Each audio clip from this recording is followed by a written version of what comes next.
Will Cyclone Alfred finally kill the Brisbane property market's 5-year growth cycle?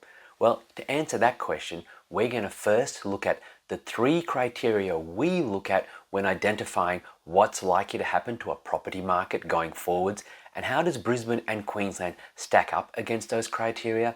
Number 2, we're going to look at, well, why is Brisbane losing its mantle as being one of the fastest growing property markets in Australia, and what that actually means. And then finally, number 3, we're going to look at the likely impact Cyclone Alfred will have on Brisbane's property market. Let's dive in.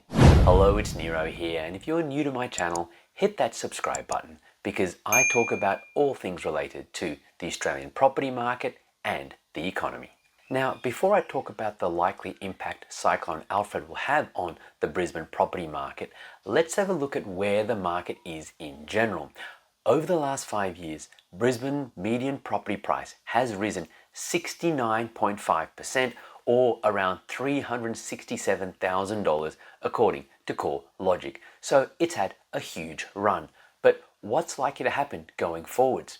Well, to answer that question, we need to look at 3 criteria. Number 1, demand from owner-occupiers versus supply. So what I mean by that is we want to see, well, how much demand is there from people who actually want to move and live in a particular area versus the amount of supply, be that the number of existing properties for sale or new properties being built.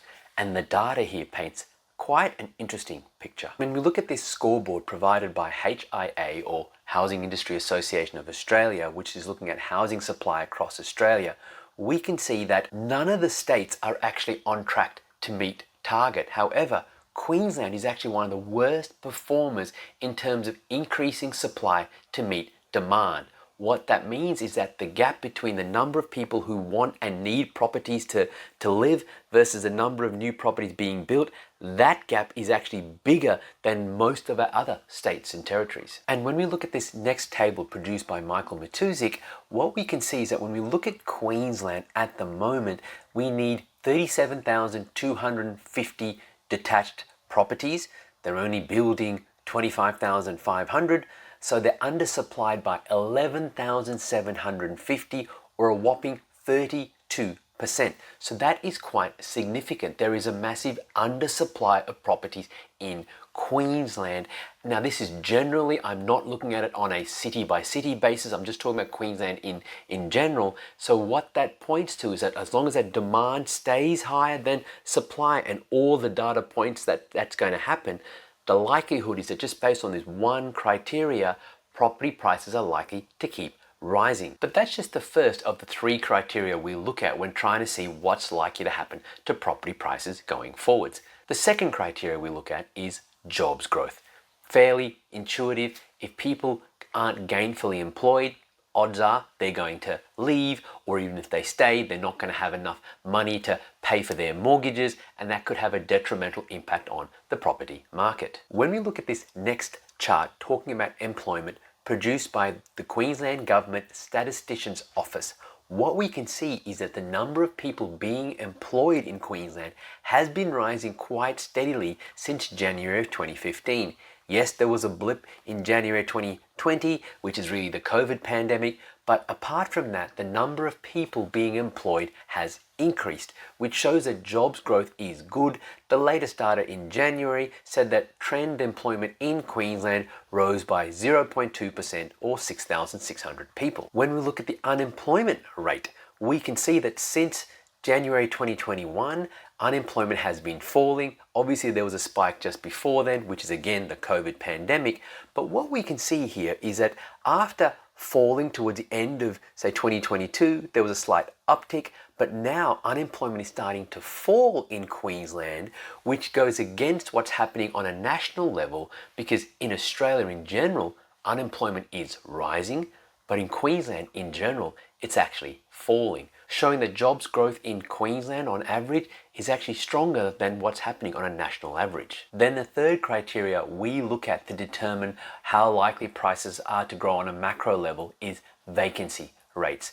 Is there high demand from people wanting to rent properties relative to the number of properties available for rent. When we look at this next chart from SQM Research, what we can see is that for Brisbane as a whole, the vacancy rate has been dropping quite significantly since around about 2017 and 2018, and it's still sitting at around about 1%. So we're looking at the purple line here. A vacancy rate of 1% is extremely low. We would get concerned if the vacancy rate was sort of 3% or higher, but 1% is a very good result for us as investors. It also shows though that there is a current rental crisis in Brisbane because there aren't enough places to rent. And if I just look at one of the regions in Queensland, being southern Queensland, we can see the vacancy rate here is even lower. It's 0.5%, so it's lower than Brisbane's.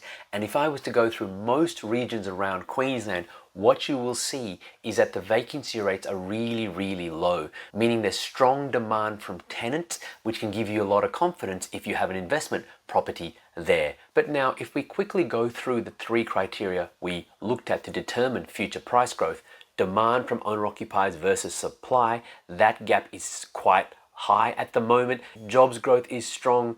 Rental vacancies are very, very tight. So all the key factors we look at from a macro level point towards Queensland's property prices continuing to rise.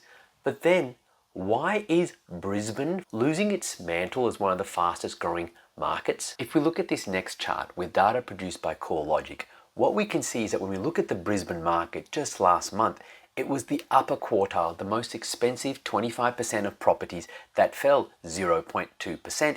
But if we look at the middle of the market, or the lower quartile, which is the cheapest 25% of properties, we can see that those markets are actually performing very, very well, especially the lower quartile.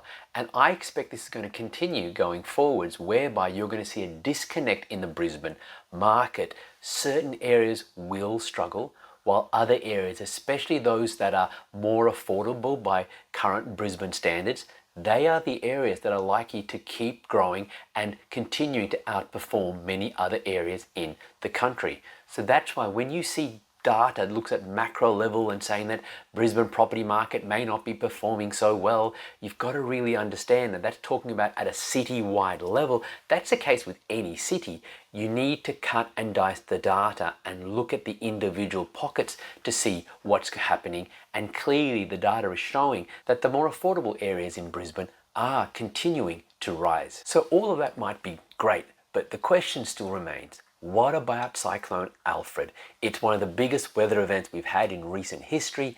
Is it going to upset the apple cart? Is it going to make Brisbane property prices fall? Here we have a chart put together by Propertyology, which looks at what's happened to property prices in 20-year segments. And here we can see in the 20 years to 1960, well, there was World War II. They had high inflation. They had all sorts of construction restraints. And yet, property prices rose 3.6 times. That's more than a tripling of the property price. Then in the 20 years to 1980, they had high inflation. They had the 1974 recession. There was 10% plus home loan interest rates. They had the oil crisis, the Vietnam War. And what happened? Median property price rose 6 times. That's a 6-fold increase in property prices. What about in the 20 years to the year 2000? Well, then we had the recession of 1982, again, 10% home loan interest rates, oil crisis, 10% unemployment, stock market crash, recession of 1991, all of these things that many people would think would crush a property market. I mean, for example, home loan rates at 10% plus, and yet property prices rose 4.4 times over that 20-year period. What about the 20 years to 2020? Well, during that time, they had the oil crisis, we had the global financial crisis, commodity price crash, COVID-19, the recession of 2020, and what happened?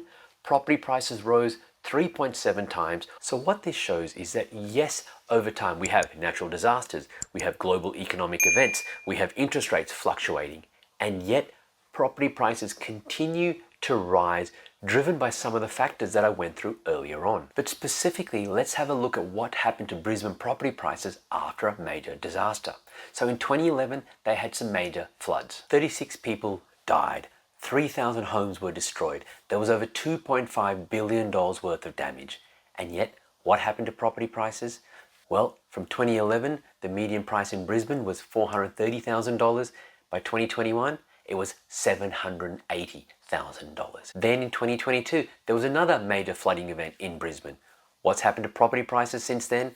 Well, the median price has gone from, say, $780,000 to now nearly $1 million in Brisbane. So specifically, even when we look at Brisbane, these natural weather events, as disastrous as they don't stop property prices rising. If anything, they seem to spur on property prices because there's more investment that comes in, because more money has to be spent to rebuild a lot of the damages. Rents start to rise because you have more construction people coming in who need short-term accommodation, tightening the rental vacancy. And overall, all that happens is that property prices continue to move upwards, and that's why, with the massive undersupply of properties we currently have in Brisbane and Queensland in general, the massive amount of infrastructure that's coming as a result of the 2032 Olympics, the strong jobs growth, plus a whole host of other factors, I expect you're going to see the Brisbane property market plus multiple areas around Queensland continue to be some of Australia's best performing